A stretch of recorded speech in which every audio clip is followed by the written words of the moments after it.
You know this next guy? You ever had him at your club, Ray Booker? No, but I just met him because I was No? working in San I met Francisco. Ray Booker a couple of years ago through a guy named Bob Nickman, who used to be a Boston comic, very funny guy. And he brought this guy into town, and we went out and did a couple of shows together. And wacky as it may seem, he is a very funny guy.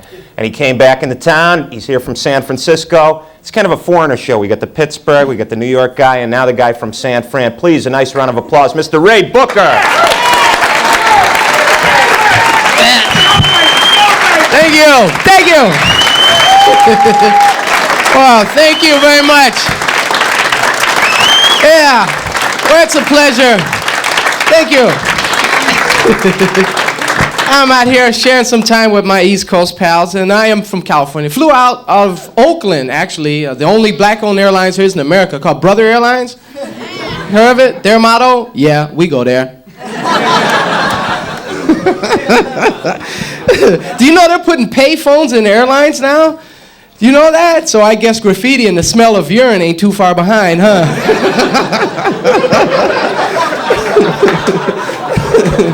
And it's not my first time to Boston. I've been here before. Last time I was here was actually quite warm, and I was really amazed to find that when it gets warm in Boston, cops put on windbreakers. How casual. That tickled me being California, because see, in California, cops take their job deadly serious. It's black leather all year round. So in California, you see black leather and shiny metal walking towards you, you know you're going to get screwed one way or the other. It's just a matter of degrees. My ankles, officer? Thought I was just supposed to touch my nose. Are you sure you're a real cop? Never seen a chainsaw earring on a cop before.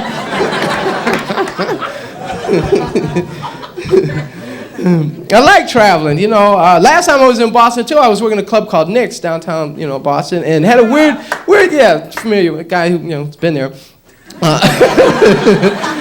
And I was, you know, in the men's room after I'd done my set, you know, at the sink, just getting ready to wash my hands, and this guy came in and stopped, and he's staring at me. Now, I know I dress a little out of ordinary for some people, especially with feathers and shit coming out of my ears. I didn't know how you were going to handle that here on the East Coast. Looks and stuff, that didn't bother me, but he's staring, and I didn't like it. You know, and just as I was about to tell him about it, before I could say anything, he blurts this out at me, and I don't even know what was on his mind. All I know is he shouted loud enough so anybody in there could hear him. He goes, "Hey, you look European." I said, "Nah, man, I was a peeing. Now I'm a washing my hands."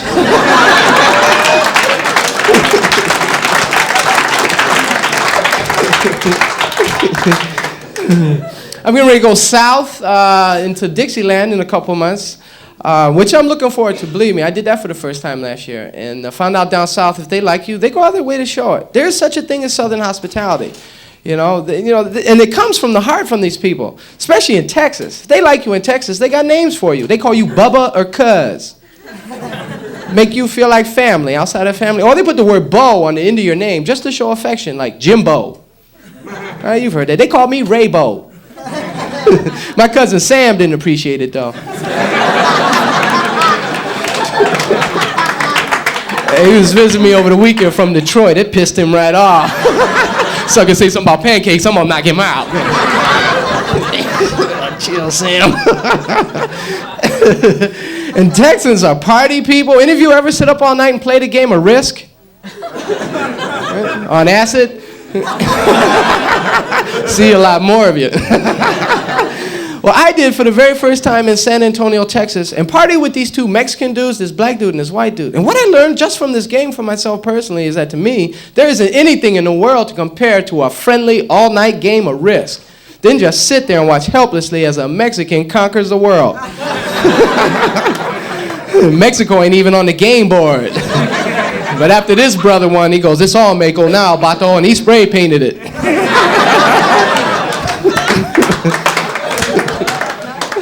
And we played in my room. Now I was staying, fortunately here in Boston, I'm staying with a friend, you know, so I'm enjoying that. Because sometimes you get out on the road, you get stuck, literally stuck in some places. I was in a Motel 6 in San Antonio, which if you've never been in one, let me tell you now, the main feature of every room in a Motel 6, a little machine next to your bed on the night table called Magic Fingers, where for a quarter, the bed will vibrate your pajamas up your butt. That's a real stupid feeling, man. It cost me $2.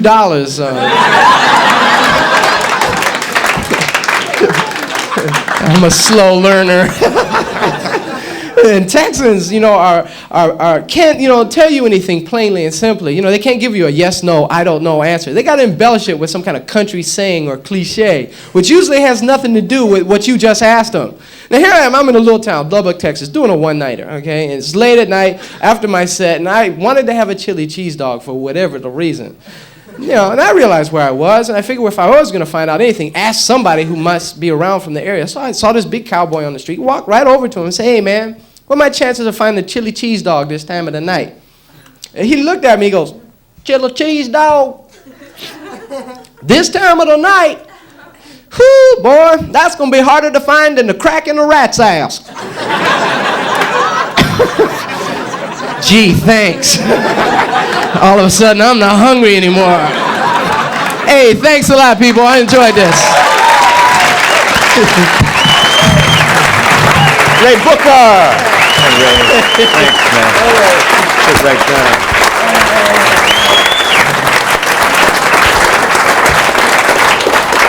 Adding a little pizzazz to the show with the colors here, Ray. You got the violet, you got this this little thing. It looks like you're going to do a bass fishing show hanging out here. Well, We're going to go trolling for comedy with you, man. There's a story behind that. A lot of people have questions. Ever since, I started, letting the feathers hang out, people have had questions. It's just painful for me to have to explain it. See, when I was a child, well, I'm sorry I brought it up. For you, Mike, for your show, once again have to explain to people. See, when I was a child, I was sexually molested by wild turkeys. No, man, you drank wild turkey. No, man, I was in the woods. They were wild turkeys. And it was it's still hard for me to sit down at Thanksgiving, See, I hear gobble, gobble. I'm covering my gonads. Well, you're a road animal, aren't you? You're a nomad, on the road all the time. A lot, yeah. So you go on the, what do you do during the day? You watch TV, you go to the movies? What's movies, you movie buff? Well, love movies, man. What do you see? Do you realize if they were to put a hockey goalie mask on either Rambo or Commando, that would be Jason? I think they've done that. And can you believe they made the 6th one out of that series? Friday the 13th Part 6? No, I know you've seen, what, 1 or all 5 of the others, right? Oh, I got them all on tape at home, Ray. You want to come on over? Well, Freddie's back! So explain to me, how does a man that took a hatchet in his forehead, got set on fire, got stuck with a pitchfork, get up off the ground? He works for the phone company, doesn't he? Man, you keep sending that check. He keeps getting up. He's getting up. That's and right. Friday the 13th, Part 12, we almost got him. I think eventually they're going to have some sort of holograms where you can walk into the audience and stab people right in the audience. That's what I'm looking forward to. Because the shitballs who go to see those things ought to be stabbed in the neck. And take being scared one step further. That's right. No! For real. Yeah. So when you come into town, what do? You're big sports guys. You got the Brown shirt on. Yeah. Were you happy about the? See, I live in California, but I grew up in Cleveland. That's my hometown. Yeah, it's good to see people proud of it, too. It's a woman who slept with a guy from Cleveland. You recognize her, Ray? And the Cleveland Browns, I go way back with the Cleveland Browns, ever since when they were the Cleveland Negroes, I kind of grew up with them. You've been able to change that name now, though, haven't you? Yeah, well, we've diversified. So you go to the Celtics games when you come into town? Celtics? Well, you can't be anywhere in Boston and not hear something about the Celtics, See, I'm a Please. Now, see, I'm a Laker fan. I have to be You're a Laker fan? I am Oh, man, Ray, this was a Red Rover game. the French expression for that. Yeah. But, this was a Red Rover game. They'd be clotheslining. But, all arguments end with the fact that the Celtics are the champs. But I think we know why you're the champs. You know, the rest of the country has figured this out. You're the ugliest team in the NBA. No man wants to be on that court more than 10 minutes with these ugly people. Hey, look, we traded Cedric. Yeah, I know. That was a start, you know, but it's like, DJ, get some sleep, man. You know, freckles on a black man. Listen, man. He just don't tan. Now, how am I going to take the game serious and I got to guard the black howdy doody? You know what I mean? You got Larry Bird, who unquestionably probably one of the best players ever played the game. But what a corn-fed looking sucker.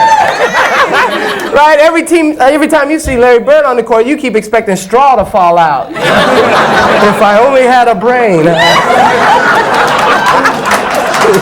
He don't wear no bullshit feathers in his ears, I'll tell you that.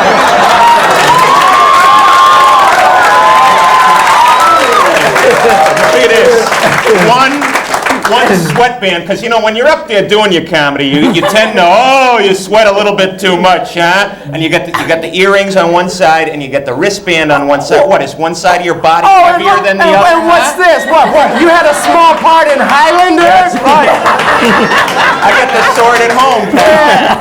And this is nice. I'm glad you rubbed out Transylvania 1-6000. Hey, I'm wrestling in the garden next week. That's Samson, they call it.